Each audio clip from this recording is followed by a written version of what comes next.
पूज्य गुरुदेव भगवान की श्री चरणों में प्रणाम। आश्रम की पुस्तक जो जागत है सो पावत है। प्रातः स्मरणीय पूज्यपाद संत श्री आसाराम जी महाराज के सत्संग प्रवचन से भाग 2।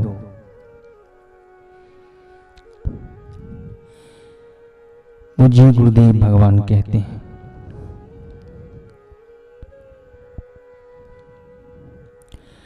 संगी साथी चल गए सारे, कोई न निभायो साथ।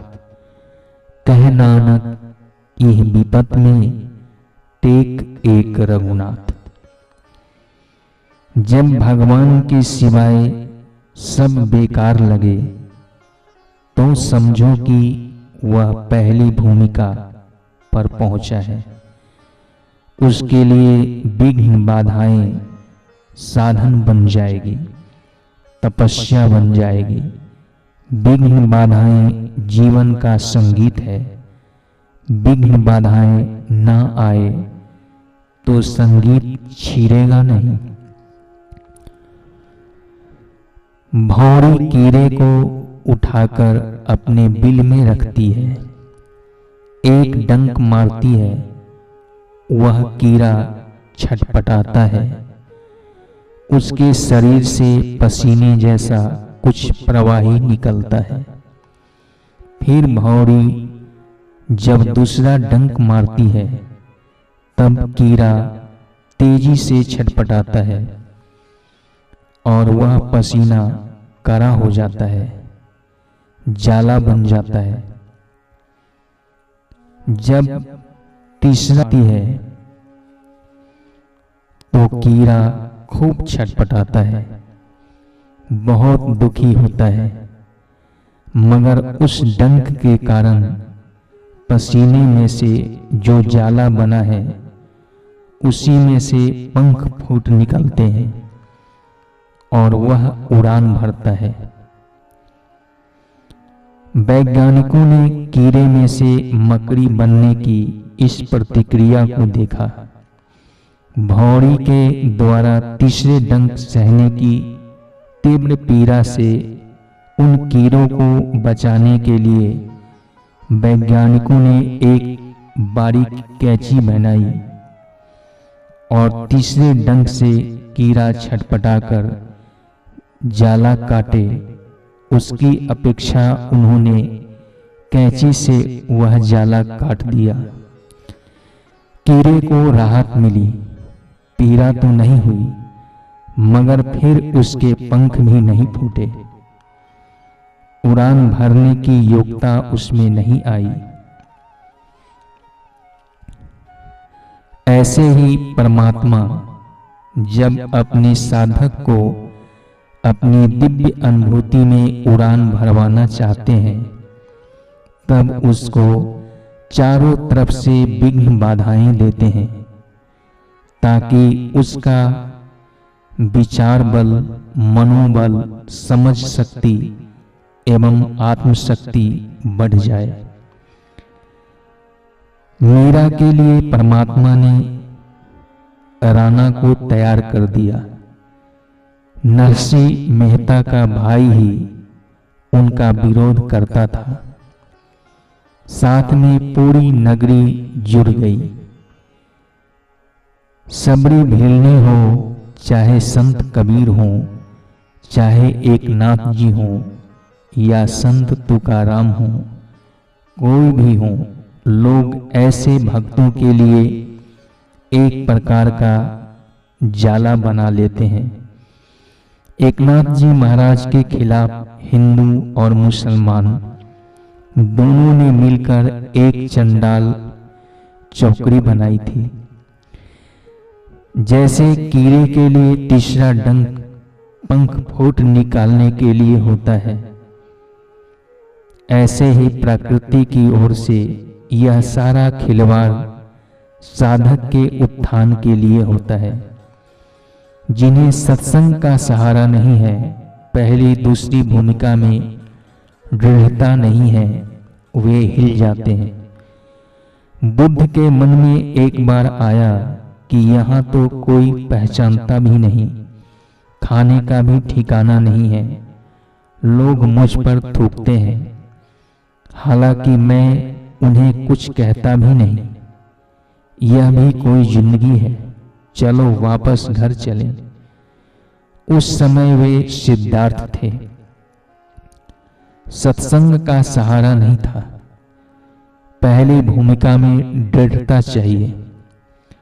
बचपन का वैराग्य हो तो ठीक है, मगर बुढ़ापे में वैराग्य जगह है, या फिर भोग भोगने के बाद, बच्चों को जन्म देने के बाद पहली भूमिका मिली तो जरा कमजोर है।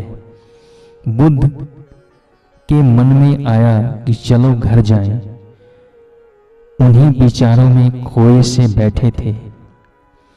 इतने में देखते हैं कि सामने पेड़ पर एक कीड़ा चढ़ रहा है।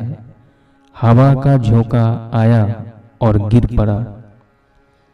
फिर उसने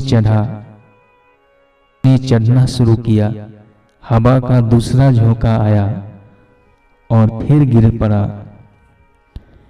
ऐसे वह कीड़ा 7 बार गिरा और चढ़ा। आखिर वह 8वीं बार में चढ़ गया। सिद्धार्थ उसको ध्यान से देख रहे थे। उन्होंने सोचा कि यह कोई झूठी घटना नहीं, यह तो संकेत है। एक साधारण कीड़ा अपने लक्ष्य पर पहुंच जाता है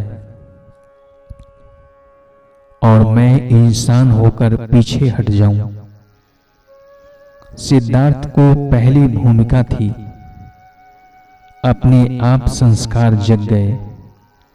सिद्धार्थ ने निश्चय कर लिया, कार्य साध्यामि वा देह पात्यामि। या तो कार्य साध लूंगा या मर जाऊंगा। महल में भी एक दिन मर ही जाना है।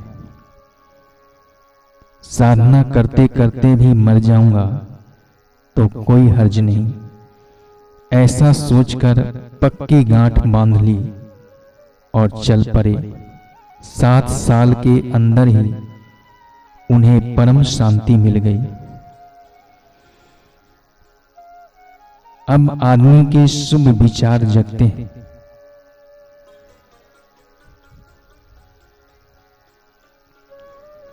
जब आदमी के शुभ विचार जगते हैं तब स्नान, दान, सेवा, स्मरण, सत्संग पर ही उसे अच्छे लगते हैं। जिसे पहली भूमिका प्राप्त नहीं हुई, उसे इन सब कार्यों के लिए फुर्सत ही नहीं मिलेगी। वहां से वह पलायन हो जाएगा।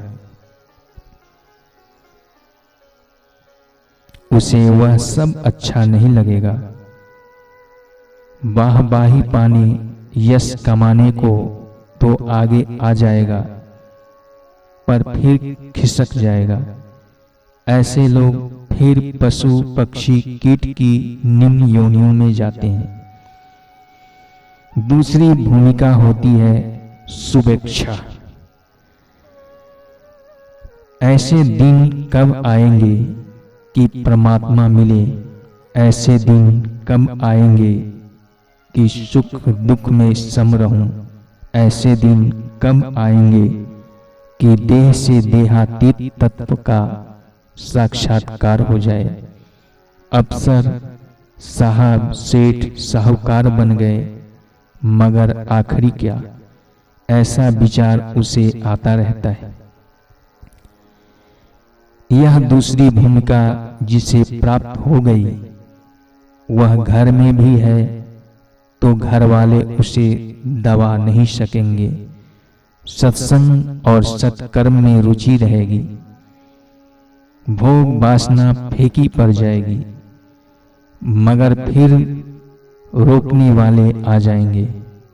उसे महसूस होगा कि ईश्वर के रास्ते जाने में बहुत सारे फायदे हैं। विघ्न करने वाले साधक के आगे आखिर हार मान जाएंगे। ईश्वर का दर्शन तो इतने में नहीं होगा, मगर जो संसार कोसता था वह अनुकूल होने लगेगा।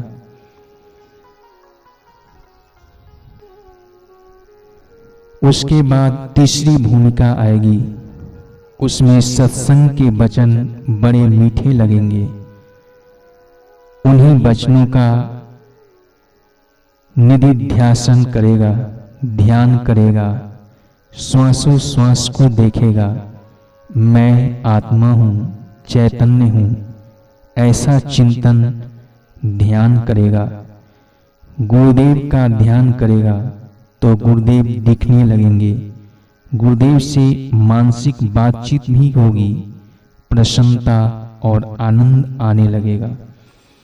संसार का आकर्षण बिल्कुल कम हो जाएगा। फिर भी कभी कभी संसार लुभाकर गिरा देगा। फिर से होगा, फिर से गिराएगा, फिर खड़ा होगा। परमात्मा का रस भी मिलता रहेगा और संसार का रस कभी कभी खिंचता रहेगा। ऐसा करते करते जब चौथी भूमिका आ जाती है तब साक्षात्कार हो जाता है। फिर संसार का आकर्षण नहीं रहता। जब स्वप्न में से उठे तो फिर स्वप्न की चीजों का आकर्षण खत्म हो गया। चाहे वे चीज अच्छी थी या बुरी थी, चाहे दुख मिला चाहे सुख मिला, चीजें साथ में लेकर कोई भी आदमी जग नहीं सकता। उन्हें स्वप्न में ही छोड़ देता है। ऐसे ही जगत की सत्यता साथ में लेकर साक्षात्कार नहीं होता। चौथी भूमिका में जगत का मिथ्यात्व दृढ़ हो जाता है, वृत्ति व्यापक हो जाती है। वह महापुरुष एक शरीर में होते हुए भी अनंत ब्रह्मांडों में फैल जाता है। उसको यह अनुभव होता है कि सूरज मुझ में है, चंद्र मुझ में है, नक्षत्र मुझ में है, यहाँ तक कि ब्रह्मा विष्णु महेश के पद भी मुझ में है। ऐसा उन महापुरुषों का अनुभव होता है। उनको कहा जाता है ब्रह्मवेता। वे महाज्ञानी बन जाते हैं।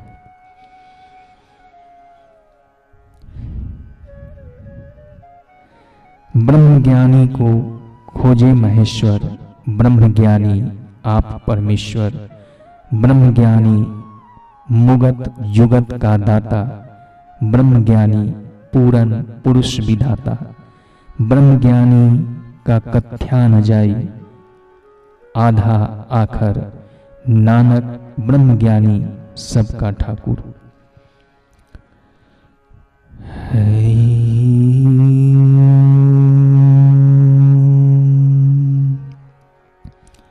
पूज्य गुरुदेव भगवान के आगे का प्रवचन भाग 3 में सुनाए जाएंगे। हरिओम नारायण। में माया मात्र है।